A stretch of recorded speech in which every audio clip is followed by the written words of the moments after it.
La culture hors sol est une technique de production de légumes et fruits qui s'adapte aux petits espaces dans des maisons d'habitation, bureaux, etc. Elle permet aux familles à faible revenu de produire à la maison des légumes et divers condiments pour enrichir les repas en vitamines et oligo-éléments essentiels pour la santé. À travers cette vidéo, nous voulons montrer que tout le monde peut produire sa propre alimentation.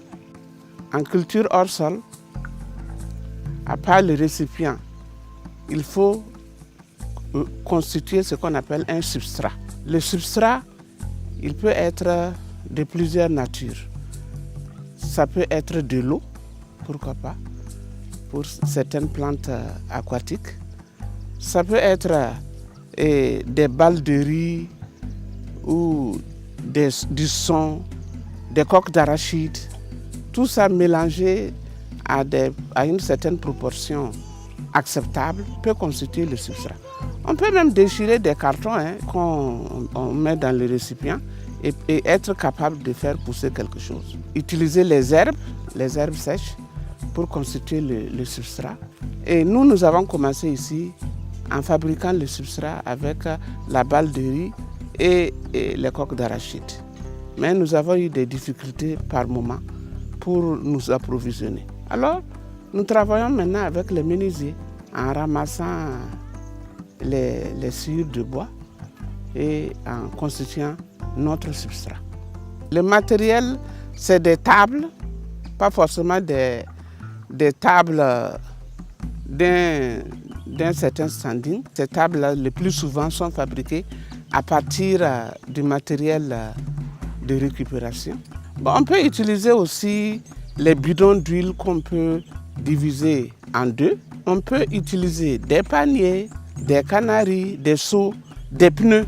Tout ce qui peut en tout cas contenir un milieu vivant pour la plante peut être utilisé pour faire la culture hors sol. Des récipients métalliques, nous, dans notre contexte, nous avons évité cela. Alors, ces récipients métalliques pourraient avoir quelques inconvénients à cause du climat. Ça peut chauffer et la chaleur peut un peu abîmer la plante. Nous conseillons à ceux qui veulent se lancer dans cette activité, culture hors sol, d'utiliser en tout cas du matériel qui se rapproche un peu de la nature. Le bois, à la rigueur le caoutchouc, c'est-à-dire les bidons, ça peut passer. Le matériel d'entretien en culture hors sol se compose d'un arrosoir, même de petite taille, pour le travail. Une simple binette permet de travailler correctement en culture hors sol. En culture hors sol, il faut prévoir le système de drainage dès la conception. Pour la table, on met un drain qui va permettre à l'eau de sortir et cette eau est récupérée pour retourner sur la table. Alors ça, c'est le cas de la culture hors sol sur la table. Mais si c'est un canari, il faut faire un trou pour permettre également à l'eau de pouvoir s'échapper. Voilà. Et dans des bacs, on fait des trous qu'on couvre avec une surface en plastique pour également permettre le drainage. Parce que le drainage est très très important. Sinon, les graines vont pourrir. Comment produire en hors sol? Au départ, il y a la motivation. Et ensuite, il faut d'abord rassembler le matériel, du substrat jusqu'aux semences et même au plan que vous voulez reproduire. La préparation des conteneurs.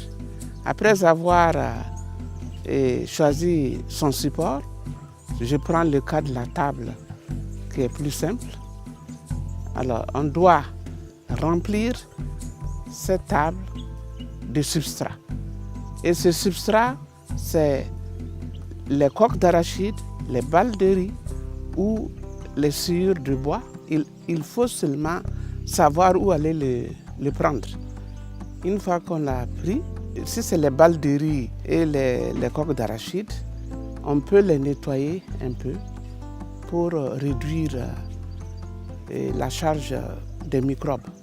Parce qu'il y a des microbes nuisibles. On peut les nettoyer un peu. Il faut stériliser à l'eau chaude le substrat pour lutter contre les éventuels germes avant toute utilisation. Et ensuite, il n'y a pas d'autre contrainte que de tout faire pour que ce substrat-là puisse apporter les éléments dont la plante a besoin. Après avoir rempli donc le récipient, on peut mouiller et ajouter un engrais. Ça peut être le compost. Il faut ajouter le compost quand même, le temps que la suite de bois ou bien les coques se dégradent.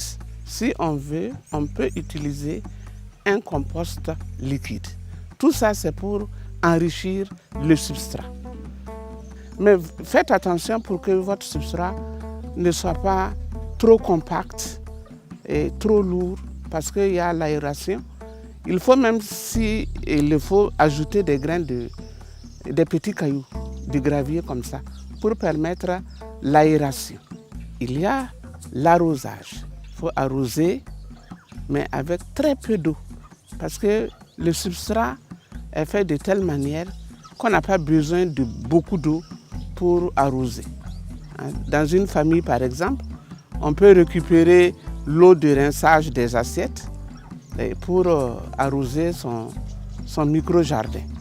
Parce que quand on lave les assiettes, il y a l'eau savonneuse et il y a l'eau de rinçage, que ça peut même être l'eau contenue dans les derniers récipients qu'on peut utiliser.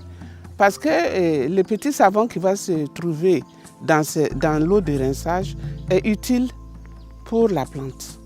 C'est l'huile qu'il faut éviter parce que l'huile va empêcher la plante de respirer.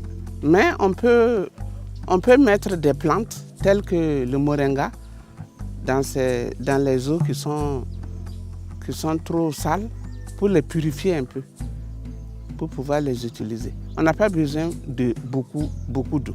Après, on passe soit au semis ou bien au repiquage. Et il faut veiller quand même à ce qu'il n'y ait pas trop de compétition. Sinon, sur la table, on peut avoir le haricot. Il ne faut pas l'arracher parce que votre objectif n'était pas d'avoir le haricot. Le haricot va apporter de l'azote, par exemple. Donc, il faut veiller à tout cela et pour ne pas déranger trop le substrat que vous-même vous avez élaboré. Nous allons parler maintenant du suivi sanitaire. Et quand on parle de suivi, tout commence par l'observation. Il faut observer régulièrement sa culture hors sol. Et si on constate qu'il y a trop d'herbes, par exemple, on peut arracher quelques-unes et laisser d'autres qui seront certainement en complémentarité avec notre production. Il y a le suivi mécanique qui est très important. Ce suivi mécanique consiste à ramasser ou à tuer sur place les nuisibles que nous voyons. Et on peut aussi mettre là-dessus des moustiquaires pour protéger contre les criquets, par exemple. Lorsque on constate qu'il y a d'autres nuisibles, alors en ce moment, on commence à utiliser des plantes en macération, c'est-à-dire des extraits de plantes. Et par notre expérience, dans tout extrait ici à la saisonnière, nous mettons les feuilles de Nîmes parce que les feuilles de Nîmes ont un spectre assez large. Et selon maintenant le type de maladie, si c'est des champignons, on utilise le physalis, qui est une plante qu'on trouve beaucoup pendant l'hivernage. Et on fait la macération. C'est une macération que nous faisons ici. C'est pas, on n'a pas de moyens pour extraire. On fait la macération et on utilise le filtrat pour pulvériser. Et si nous constatons une résistance encore, on peut ajouter du piment, le gingembre. On peut ajouter l'ail parce que ça dégage des odeurs qui répulsent souvent les insectes ou les nuisibles. Les oignons, pareil. comme insecticide. L'huile de Nîmes aussi, pour les feuilles, c'est valable pour l'huile. Mais en plus, l'huile de Nîmes sert d'adhésif aux produits que nous utilisons. Au regard des avantages de la culture hors sol, tout le monde peut d'abord pratiquer la culture hors sol en consommant ce qu'il a produit. Ça, c'est très important. On choisit la spéculation, on a le choix. Et en plus, on est en contact avec la nature. Ça donne en tout cas une certaine joie de pouvoir produire et de voir l'évolution de ce qu'on met. Et nous avons aussi la sécurité alimentaire. Et on peut disposer de ce que nous voulons manger à tout moment. Il n'y a pas de contrainte quand on fait la culture hors sol. Et il y a aussi le coût. C'est surtout à partir de n'importe quel matériel de récupération, on peut faire la culture hors sol. Il n'y a pas de surface, quelle que soit la surface. Il n'y a pas de question de place à la maison. Dans un petit coin, on peut produire ne serait-ce que le persil, ne serait-ce que la laitue pour accompagner nos repas. J'invite à tous ceux qui veulent se lancer en la culture hors sol de ne pas hésiter parce que d'abord c'est un plaisir. On choisit les légumes que l'on veut produire. Ça ne demande pas de l'espace, quelle que soit la surface, la dimension du récipient, on peut le faire. On n'a pas besoin d'aller acheter un seau, d'aller acheter un récipient pour ça. Et tout le monde rencontre des pneus dans la circulation. Il suffit de les ramasser pour trouver un endroit à domicile et commencer. Ce n'est pas coûteux. On produit ce qu'on va consommer. Quel plaisir! On peut également, même si on a des difficultés, on peut venir par exemple au niveau de certains jardins, tels que la saisonnière, pour avoir des renseignements et commencer. Et même les services de l'État qui peuvent accompagner ce genre d'activités pour la vulgarisation de la culture hors sol. La production hors sol est un excellent moyen pour disposer en toute saison de légumes et fruits frais et sains pour la consommation familiale à moindre coût. Pour ce faire, elle contribue à l'atteinte de la sécurité alimentaire et nutritionnelle des ménages, aussi bien ruraux que citadins.